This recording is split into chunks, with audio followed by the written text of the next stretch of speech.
Magandang araw sa inyo guys. Sinama nga pala ako ni Mother F sa Divisoria. Pero bago kami magpunta ng Divisoria, ay dumaan muna kami ng Quiapo para magsimba at para na rin tikman ang sikat na rote ngayon na pinupuntahan ng mga food vlogger.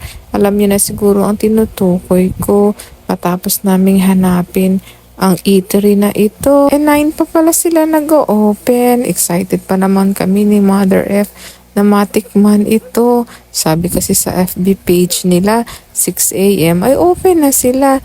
Hindi naman pala. So ang ginawa namin ay bumalik uli kami ng simbahan ng Quiapo para magsimba. Mabuti at nakaabot kami sa pang 7 na misa.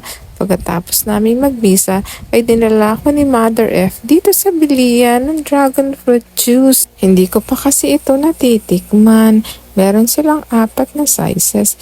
May 50 pesos, may 70 pesos, may 80 pesos at 100 pesos. Ang napili nga namin bilhin ay yung pinakamalaki ay ito ay 1 litro na 100 pesos.